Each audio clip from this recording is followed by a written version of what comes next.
श्रीमती माला राज्य लक्ष्मी शाह जी उपस्थित हुई है।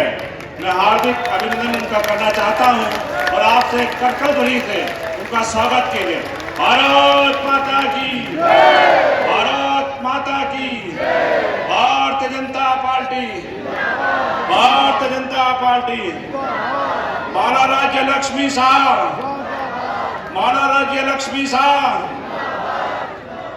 जय जय राम, जय जय श्री राम, जय जय श्री राम।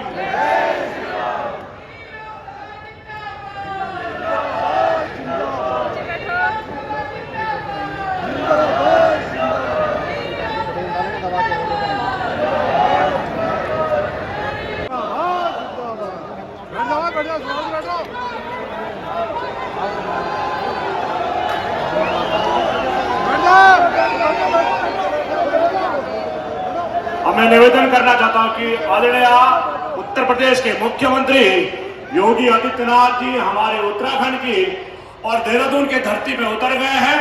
मैं इस भी संबोधन के लिए हमारा राष्ट्रीय संगठन कोषाध्यक्ष आदरणीय हमारे राज्यसभा मेंबर आदरणीय नरेंद्र मंडल जी से निवेदन करना चाहता हूं कि आपका पाठ्य हमें प्रदान कर। Yogi Adityanath, Yogi Adityanath, Yogi Adityanath, Yogi Adityanath, Yogi Adityanath, Bharatiya Janata party, Bharatiya Janata party, Bharatiya Janata party, Bharat माता की, भारत माता की, भारत माता की, योगी आदित्यनाथ। दोस्तों यहाँ पे अभी पहुँचने वाले हैं उत्तर प्रदेश के मुख्यमंत्री योगी आदित्यनाथ। पहली बार यहाँ पे देहरादून में अपनी रैली में पहुँच चुके हैं। तो यहाँ पे पूरी जनता और यहाँ पे भारतीय जनता पार्टी के विधायक और सभी सदस्य उनके यहाँ पे स्वागत में खड़े हो चुके हैं। इस देश के लाल, उत्तराखंड प्रदेश के लाल और देश के चंदन, इस ललाट के चंदन, हम आपका बहुत हार्दिक अभिनंदन और स्वागत करते हैं। मैं करकल ध्वनि से उनका स्वागत किया जाए।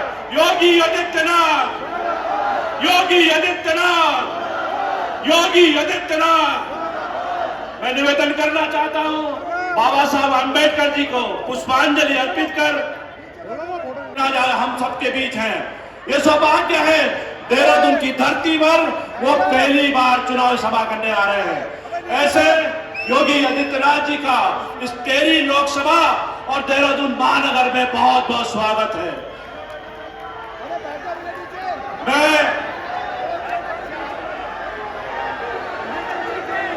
मैं उनके स्वागत के लिए इस क्षेत्र की, इस लोकसभा की प्रत्याशी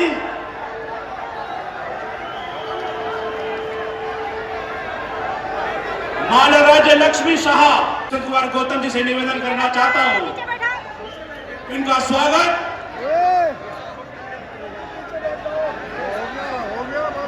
मैं निवेदन करना चाहता हूं महानगर के अध्यक्ष सिद्धार्थ अग्रवाल जी को और इस क्षेत्र के विधायक खजानदार जी को कि मेमोंटो देकर उनका स्वागत करें। मैं निवेदन करना चाहता हूं मसूरी के विधायक और ऋषिकेश के विधायक गणेश जोशी अक्कल से वो मेमोंटो देकर उनका स्वागत करें।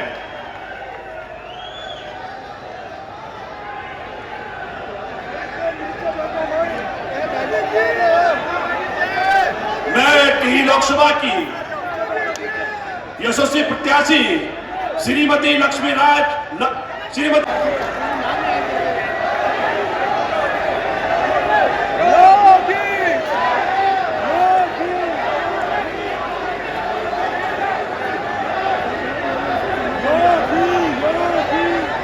सम्मानित सभी लोग, मैं सबसे पहला मैं अपना देव भूमि को नमन करती हूँ।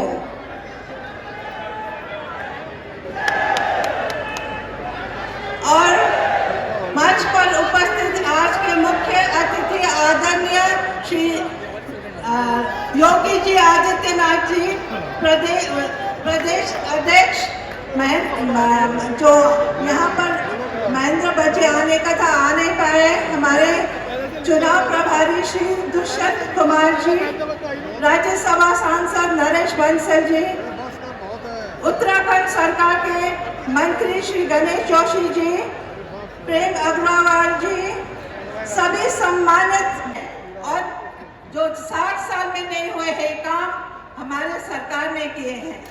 हमारे पुष्कर सिंह धामी जी ने भी, हमारे सेंटर और स्टेट ने जो काम किए सब आप लोग सभी जानते हैं, इसको मुझे बोलने का जरूरत नहीं है।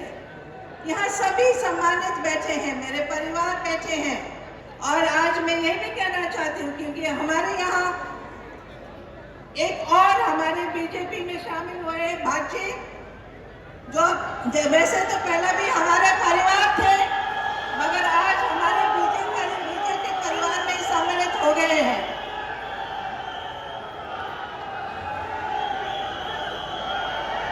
सभी को मैं ये कहना चाहती हूँ कि 19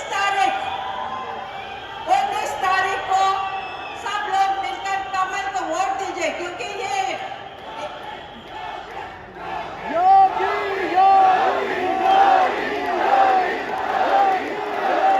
सभी को 19 तारीख पे वोट दीजिए।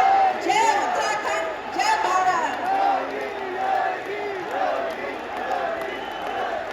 वंदे वंदे बद्रीनाथ भगवान की, बद्रीनाथ भगवान की, केदारनाथ भगवान की, केदारनाथ भगवान की, गंगे मैया की, गंगे मैया की, यमुने मैया की, यमुना मैया की, हर हर महादेव।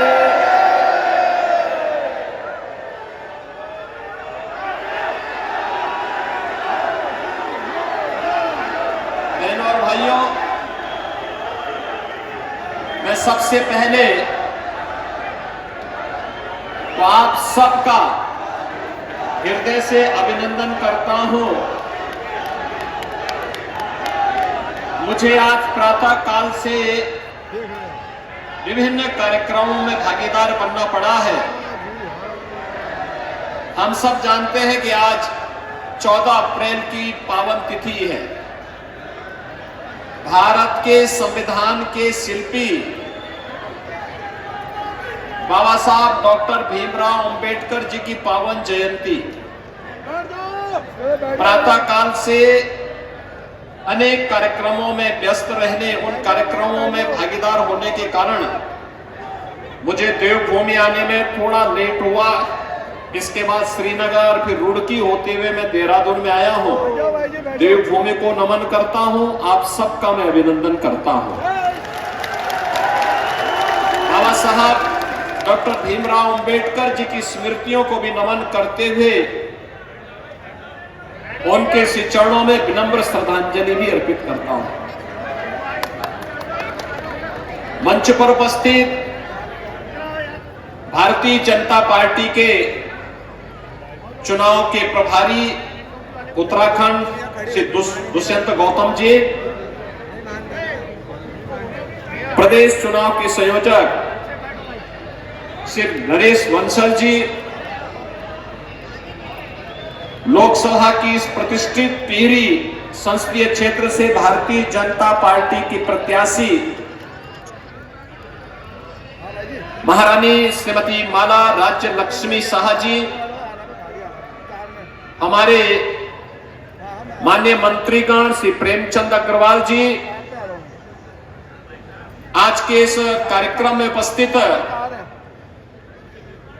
भारतीय जनता पार्टी के कैबिनेट के हमारे सभी माननीय मंत्रीगण, माननीय विधायकगण, चुनाव के प्रभारीगण और उपस्थित बहनों और भाइयों, आज प्रधानमंत्री जी ने प्रातःकाल लोकसभा चुनाव 2024 के लिए भारतीय जनता पार्टी का लोक कल्याण संकल्प पत्र जारी किया है। बहनों और भाइयों, विकसित भारत की संकल्पना पर आधारित युवा, महिला, गरीब और किसान, इस 4 आधार स्तंभों पर आधारित आत्मनिर्भर भारत से विकसित भारत की संकल्पना को साकार करने के लिए प्रधानमंत्री जी ने समर्थन मांगा है। और मैं तो देश के अंदर कई राज्यों में मुझे जाने का अवसर प्राप्त हुआ है इस दौरान। बहनों और भाइयों, 80 लोकसभा सीट तक के लिए उत्तर प्रदेश में, मैं कल भी उत्तराखंड में था, आज भी उत्तराखंड में हूं। उत्तर प्रदेश और उत्तराखंड की 85 की 85 सीटें मोदी जी के गले का हार बनेंगी, इसमें कोई संदेह नहीं।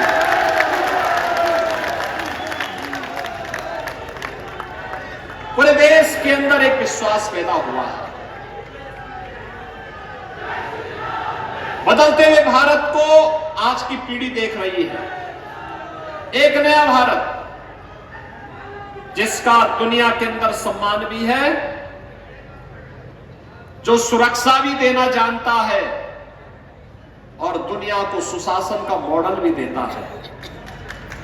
विरासत और विकास का अद्भुत समन्वय। काशी में काशी विश्वनाथ धाम, तो केदारनाथ में केदारनाथ धाम।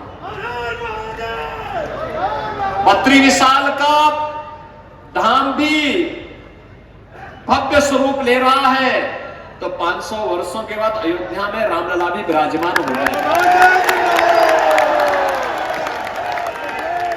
बहनों और भाइयों, ये आस्था का और विरासत का और विकास का यह अद्भुत संजोग। आज मैं प्रातःकाल जब श्रीनगर गया, देहरादून ऋषिकेश से लेकर के कर्णप्रयाग तक रेलवे लाइन दिख रही है। श्रीनगर में NIT मेडिकल कॉलेज, ये सभी बन चुके हैं। यानी ये चीजें दिखती हैं कि आज की आवश्यकता के अनुरूप दुनिया के अंदर जो पहले था, जिसके लिए भारत ये मानता था कि ये हमारे यहां भी होता, आज IIT है, IIM है, मेडिकल कॉलेजेज है। एक लंबी श्रृंखला देश के अंदर आज हम सबको देखने को मिल रही है। वर्ल्ड क्लास यूनिवर्सिटी की स्थापना हो रही है और गरीब कल्याणकारी योजनाओं की तो कोई सानी नहीं। 80 करोड़ लोग देश के अंदर पिछले 4 वर्ष में फ्री में राशन की सुविधा का लाभ प्राप्त कर रहे हैं। 60 करोड़ लोगों को 5 लाख रुपए की स्वास्थ्य बीमा का कवर मिल रहा है। 50 करोड़ लोगों को जनधन अकाउंट खोले गए हैं। 12 करोड़ किसानों को प्रधानमंत्री किसान सम्मान निधि का सौगात है। 12 करोड़ गरीबों के घर में शौचालय बन गए हैं। 10 करोड़ गरीबों को उज्ज्वला योजना के कनेक्शन मिल गए हैं। तो दोस्तों, यहाँ पे पूरी जनता सुन रही है आम आदमी योगी आदित्यनाथ के प्रवचन भाषण। 3 करोड़ और गरीबों को मकान देंगे।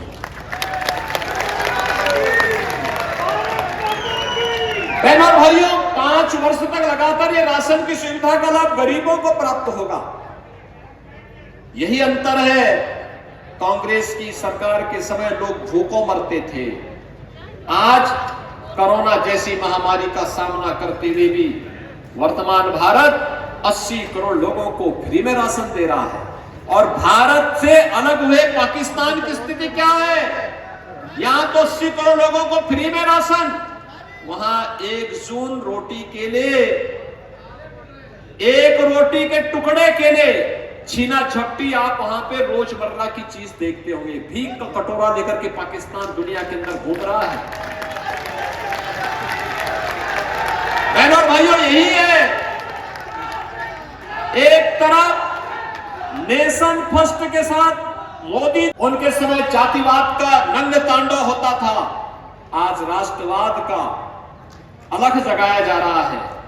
उनके समय तुष्टीकरण के नाम पर कहा जाता था कि देश के संसाधनों पर पहला अधिकार मुसलमानों का है, और मोदी जी ने कहा नहीं नहीं, भारत के अंदर हर गांव, हर गरीब, हर किसान, हर नौजवान, हर महिला का देश के संसाधन पर अधिकार है। और हमने कहा नहीं, तुष्टीकरण नहीं, संतुष्टीकरण, सबका साथ सबका विकास। बहनों और भाइयों, सुरक्षा का मॉडल ऐसा 2014 के पहले पाकिस्तान या देश का दुश्मन कहीं भी भारत की सीमा का अतिक्रमण कर देता था, लोग आंखें बंद कर देते थे। आज क्या स्थिति है? अगर कहीं कोई पटाखा तेजी से फट जाए ना, तो भी पाकिस्तान सफाई देता कि देखो हमारा हाथ नहीं है, क्योंकि इसे मालूम है कि अगर वह समय रहते नहीं दिया और कहीं हो जाए, लेने के देने पड़ जाएंगे उसको। नक्सलवाद समाप्त, कश्मीर में धारा 370 समाप्त, आतंकवाद की जड़ पर अंतिम, उसकी ताबूत पर अंतिम कील ठोकने का काम भी कर दिया गया। और कैसे सुरक्षा का मॉडल होना चाहिए। लोग कभी कभी कहते हैं मुझे कि उत्तर प्रदेश में ऐसा तो नहीं कि अपराधी और माफिया के खिलाफ कार्रवाई होगी, उत्तराखंड की तरफ जाएंगे। अरे हमने कहा उनको इस लायक ही नहीं छोड़ेंगे कि उत्तराखंड में जा सकेंगे।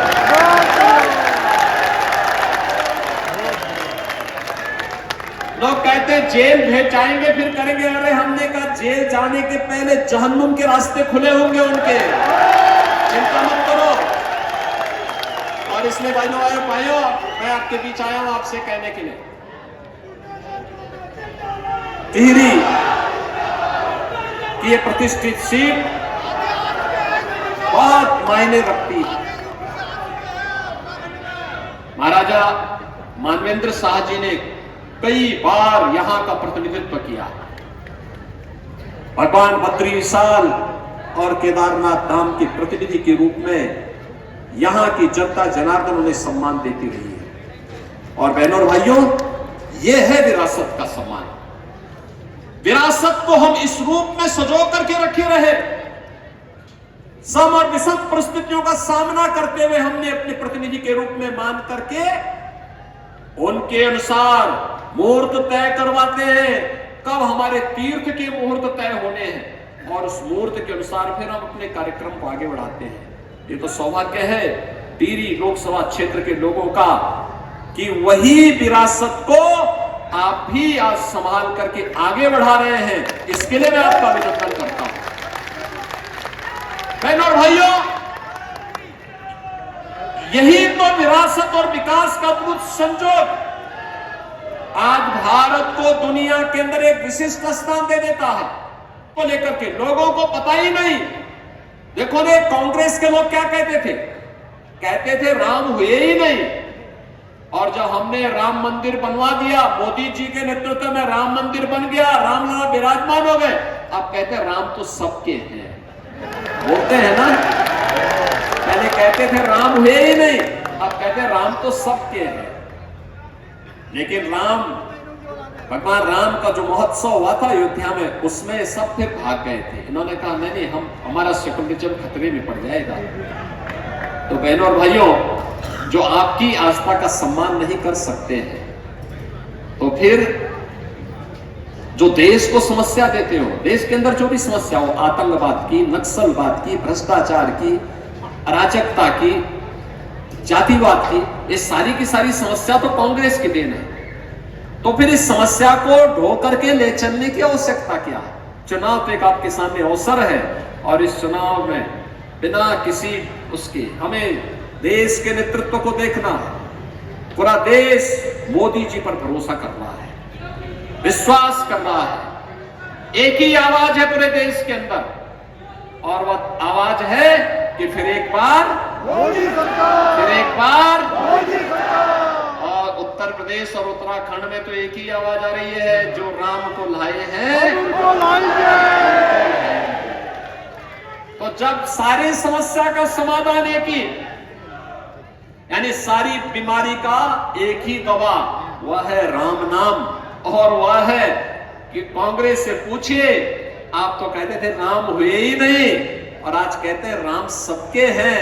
तो जब आपका विश्वास ही नहीं था, तो फिर आप तो गए काम से। बोलो, हम तो वही जाएंगे को लाए हैं, और राम को लाने वाले मोदी जी हैं, 500 वर्षों के बाद रामलला अयोध्या में विराजमान हो गए हैं। और बहनों भाइयों, इसीलिए आज मैं आपके पास आया हूं।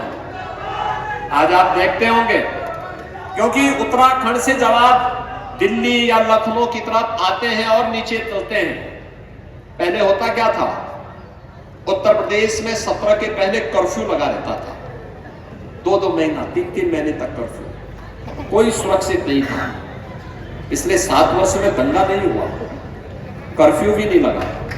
आज तक कांवड़ यात्रा निकलती है शानदार तरीके से।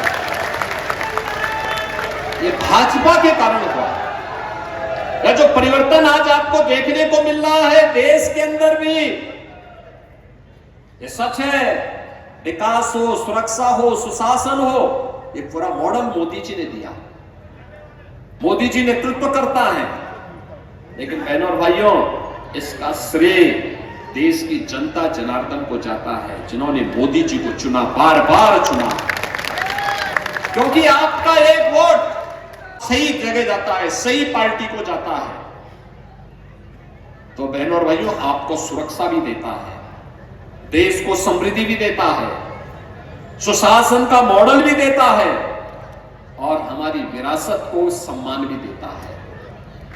गलत दिशा में जाता है, आतंकवाद पनपता है, अराजकता पनपती है, भ्रष्टाचार पनपता है, कुशासन पनपता है, पहचान का संकट खड़ा होता है। यही तो कांग्रेस ने दी थी, यही संकट देश को कांग्रेस ने दिया था। और इसीलिए मैं आया हूं। कोई संदेह नहीं, किसी को कोई संदेह नहीं कि टिहरी से महारानी साहिबा चुनाव जीतेगी, कोई संदेह नहीं। आपका उनके साथ टिहरी लोकसभा सीट का राज परिवार के साथ एक अटूट संबंध है, अटूट संबंध है। ये तो मेरा सौभाग्य है कि मैं कई बार हम लोग संसद में महाराजा मानवेंद्र शाह जी के साथ में मुझे संसद में कई बार सांसद के रूप में कार्य करने और उन्हें नजदीक से समझने का अवसर मिला। उन्होंने भारत की सेना में भी एक कमीशन अधिकारी के रूप में काम किया। उनके अंदर वही जज्बा था, इतिहास के प्रति, संस्कृति के प्रति, भारत की विरासत के प्रति उनके मन में अटूट भाव था। और वही भाव आज भी ये परंपरा आगे लेकर के भारत के विरासत और विकास के प्रधानमंत्री मोदी जी के विजन के साथ जुड़ करके उसे मिशन के रूप में जमीनी धरातल पर उतारना चाहती है।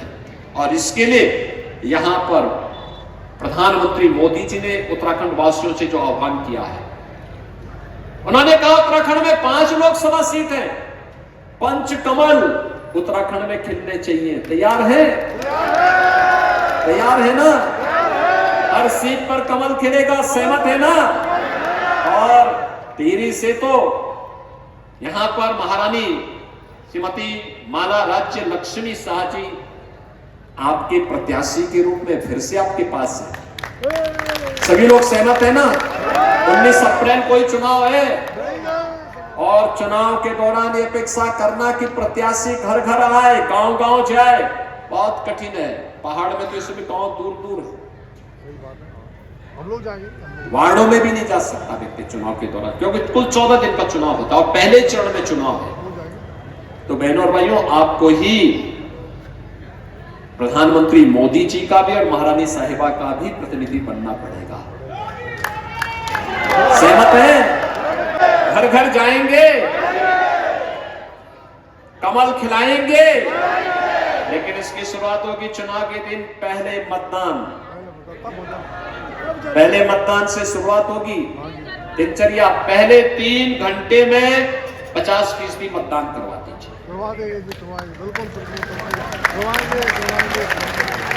तो कांग्रेस की बमबाजी नहीं चलेगी, तब हर हर बम बम होगा।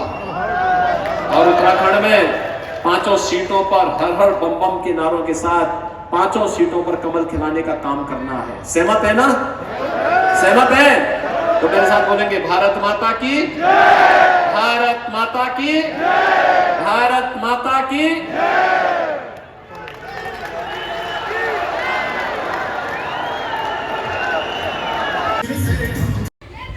तो चलिए जी, यहाँ पे रैली समाप्त हो चुकी है और योगी आदित्यनाथ और भारतीय जनता पार्टी के जितने भी विधायक और सदस्य हैं सभी अपने अपने घरों की ओर चले गए हैं। तो चलिए जी, आज की वीडियो की एंड यहीं पे करती हूँ।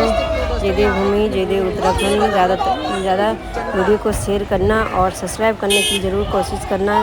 तो दोस्तों ये देखिए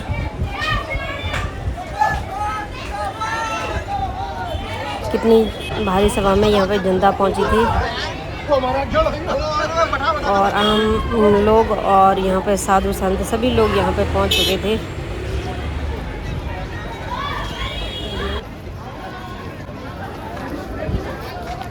हेलो